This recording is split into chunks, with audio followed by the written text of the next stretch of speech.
দেখো মডেল 1 প্রথম কোশ্চেন সঠিক উত্তরটি বেছে নিয়ে লেখো। এরকম তোমাদের কোশ্চেন আসবে।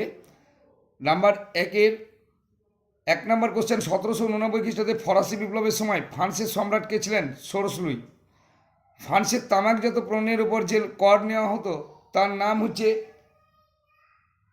এডস। ষোড়শ লুই অর্থমন্ত্রী হিসেবে নিযুক্ত করেছিলেন তুর্গকে।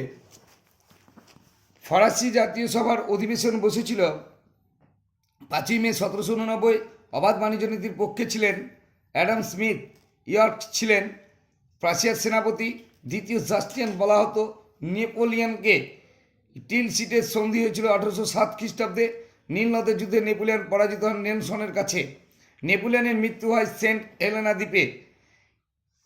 পরবর্তী বামস্তম্ভ এবং ডানস্তম্ভ মিলিয়ে দেখো বিভাগ খ। 1 নম্বরেরটা চতুর্দশ লুই, বিয়েরটা হবে আমি রাষ্ট্র। স্পেনীয় খত, সিয়েরটা নেপোলিয়ন। ক্ষমতা স্বতন্ত্রীকরণ নীতি মন্তেস্কো। 3 নম্বর প্রদত্ত মানচিত্র স্থানগুলি 4 নম্বরে যেগুলো আছে সেগুলো তোমরা পরে ভিডিওতে পাবে। 3 নম্বরগুলো দেখো, নিম্নলিখিত প্রশ্নগুলি 2-3টি বাক্যে উত্তর দাও। এগুলো কিন্তু আমি পরের ভিডিওতে দেবো তোমাদেরকে। আমি শর্ট কোশ্চেন মডেল 2 আবার যাচ্ছি। সোশ্যাল কন্ট্রাক্ট গ্রন্থটি রচয়িতাকে? রুশো। ক্যাপিটেশন ছিল উৎপাদন ভিত্তিক আয়কর। আমি রাষ্ট্র কথাটি কে বলেছিল? চতুর্দশ লুই। ব্রান্সউইক ঘোষণাপত্র জারি করা হয়েছিল 1792 খ্রিস্টাব্দে। রোবাসপিয়ার ছিলেন একজন জেকোবিন নেতা। নেপোলিয়ন মিলান ডিক্রি জারি করেছিলেন হোল্যান্ডের বিরুদ্ধে। 1805 খ্রিস্টাব্দে 21 অক্টোবর সংগঠিত ট্রাফালগারের নৌযুদ্ধে পরাজিত হয়েছিল ফ্রান্স। দ্বিতীয় জাস্টিয়ান নামে পরিচিত ছিলেন নেপোলিয়ন। 1807 খ্রিস্টাব্দে নেপোলিয়ন রাজা ষষ্ঠ চার্লস ফন্টেনব্লের চুক্তি স্বাক্ষর করেছিলেন স্পেনের রাজা।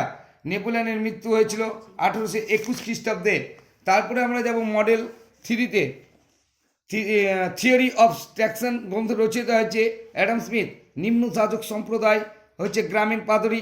ফরাসি সংবিধান সভা কর্তৃক ঘোষিত ব্যক্তি নাগরিকের অধিকার ঘোষণাপত্রী। মোট ধারা ছিল 17টি। বিপ্লব পূর্বে ফ্রান্সের সামন্তপ্রভুকে কৃষক কর্তৃক উৎপন্ন ফসলের মাধ্যমে প্রদেয় করকে বলা হতো টেইলি। যাদের হাতে বাস্তুদুর্গের পতন ঘটে তারা হলেন জনতা। ওয়াটারলু যুদ্ধে প্রাশিয়ার সেনাপতি ছিলেন ব্লুকার। নেপোলিয়ন মস্কো অভিযানের সময় রুশ জার ছিলেন প্রথম আলেকজান্ডার। ইউরোপের মুক্তিদাতা বলা হয় নেপোলিয়নকে। প্যারিসের যুদ্ধের পরাজয়ের পর নেপোলিয়ন ফ্রান্সের সিংহাসন ত্যাগ করেছিলেন 6 এপ্রিল 1814। ভিক্টোরিয়া যুদ্ধে ফরাসি সেনানায়ক মার্শাল জুনো যার কাছে পরাজিত হন তিনি হলেন আর্থার ওয়েলেসলি। বামস্তম্ভ ডানস্তম্ভ, 1-এরটা সি করবে, 2-এরটা এ, 3-এরটা বি। চলো 4 নম্বর মডেল। ফ্রান্সের আইনসভা ছিল পার্লামেন্ট। ফরাসি জাতীয় মহাসভা আহ্বান করা হয় 5ই মে 1789। জনগণের সার্বভৌমত্ব তত্ত্বের প্রবক্তা হলেন রুশো। ফরাসি বিপ্লবের অভিজাত বিপ্লব বলেছিলেন লেফেভর। 1795 খ্রিস্টাব্দের সংবিধান অনুসারে ফ্রান্সের শাসন ব্যবস্থাকে বলা হয় ডাইরেক্টরি শাসন। নেপোলিয়ন কবে ফরাসি জাতির সম্রাট উপাধি গ্রহণ করেছিলেন? 1804। নেপোলিয়ন নীলনদের যুদ্ধে পরাজিত হন নেলসনের কাছে। নেপোলিয়নের সমগ্র ফ্রান্সকে কতগুলি প্রদেশে বিভক্ত করেন? 83টি প্রদেশে। টিল সিটের সন্ধি স্বাক্ষরিত হয় রাশিয়া ফ্রান্সের মধ্যে। স্পেনের নেপোলিয়ন শাসক হিসেবে নিয়োগ করা হয় জোসেফকে। স্তম্ভ মেলাও, বামস্তম্ভ ডানস্তম্ভ 2-এর। 1-এরটা ডি, ফিজিও ক্যাটস অর্থনীতিবিদ।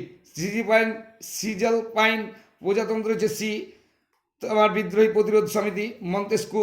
নিয়মতান্ত্রিক রাজতন্ত্র জুনটা ইটালি। পরের মডেল 5। কোড নেপোলিয়ন রচনা করেছিলেন 4টি। কতজন?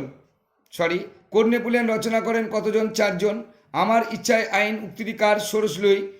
নীলনদের যুদ্ধ হয়েছিল 1798। ফ্রান্সের সমকর বা বেকার খাটাকে বলা হতো করভি। চতুর্থ শক্তিজোট হয়েছিল 1813 খ্রিস্টাব্দে। স্টেট জেনারেল অধিবেশন আহ্বান করেন ষোড়শ লুই। নেপোলিয়ন ছিলেন জেকোবিনপন্থী। ফরাসি বিপ্লবের জনক বলা হয় প্রখ্যাত দার্শনিক রুশোকে। কান্দিদ গ্রন্থটি রচনা করেন ভলতেয়ার।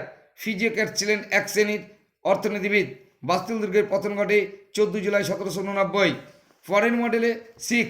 আমি রাষ্ট্র কথাটি বলেছিলেন চতুর্দশ লুই। এই কোশ্চেনটি আমার কাছে খুব গুরুত্বপূর্ণ এবং খুব ইম্পর্টেন্ট, তোমাদের পরীক্ষাতে আসবেই। উৎপাদন কর হলো ক্যাপিটেশন। বাস্তিল দুর্গের পতন 1789 সালে 14 জুলাই। দি স্পিরিট অফ লজ বইটি লেখেন, আমি আগের ভিডিওতে তোমাদেরকে দিয়েছি দেখবে, মন্তেস্কু। জ্যাকোবিন দলের সদস্য ছিলেন দাঁতো। কনসুলেটের শাসন ব্যবস্থা কনসাল ছিলেন 3 জন। অর্ডার্স ইন কাউন্সিল জারি করেন ফ্রান্স। নীলনদের যুদ্ধে ইংরেজ সেনাপতি ছিলেন নেলসন। নেপোলিয়ন জার্মানি পূর্ণ বিনাশ করলে জার্মান রাষ্ট্রের সংখ্যা দাঁড়ায় 39 জন। স্পেনের খতামাকে ধ্বংস করেছে নেপোলিয়ন। স্তম্ভ অ্যাডাম স্মিথ সিয়েটা দ্য ওয়েলথ অফ নেশনস। টাইথ হবে ধর্মকর। বুর্জুয়া বি সুবিধাহীন শ্রেণী। মডেল 7 ফ্রান্সকে ভ্রান্ত অর্থনীতি জাদুঘর বলেছিলেন অ্যাডাম স্মিথ। ফরাসি বিপ্লবের সময় ফ্রান্সের রাজা ছিলেন সরস লুই। বাস্তিল দুর্গের পতন তারিখটি ছিল 1799 14 জুলাই। টিলসিতে সন্ধি ফ্রান্স রাশিয়ার মধ্যে। ফরাসি চার্চ আদায় করত টাইথ কর। জাতিসংঘের যুদ্ধ নামে পরিচিত লিপজিগের যুদ্ধ। পোড়ামাটি নীতি অনুসরণ করেছিলেন রুশোরা। দ্য স্পিরিট অফ লজ গ্রন্থটি লিখেছিলেন মন্তেস্কু। কোন সন্ধির পর নেপোলিয়ন সিংহাসন ত্যাগ করে এলবা দ্বীপে নির্বাসিত হন? ফন্টেনব্লু সন্ধির দ্বারা। সোশ্যাল কন্ট্রাক্ট গ্রন্থের আছে থেকে রুশো। স্তম্ভ একেরটা এ সি, দুইয়েরটা এ, তিনেরটা বি। মডেল 8 ফ্রান্সের অর্থনীতির সঙ্গে যুক্ত শব্দটি হলো টাইট। কন্ট্রাক্ট অফ পেসি হলো একটি স্বেচ্ছাকর। আমি রাষ্ট্র উক্তিটি করেছিলেন চতুর্দশ লুই। জাকোবি দলের আরেক নাম ছিল মাউন্টেন। এ প্রিভিলেজ নিউসেন্স কথাটি যার সঙ্গে যুক্ত ছিল এবং রাজা গির্জা। তুলো বন্দর অবস্থিত হচ্ছে ফ্রান্সে। কাবোফোর্মুর সন্ধি স্বাক্ষর করে নেপোলিয়নের সঙ্গে অস্ট্রিয়ার সম্রাট। ব্যাংক অফ ফ্রান্স গঠিত হয়েছিল 1800 খ্রিস্টাব্দে। কট নেপোলিয়ন হলো ফরাসি এবং কাবোফোর্মুর সন্ধি স্বাক্ষরিত হয়েছিল 1797।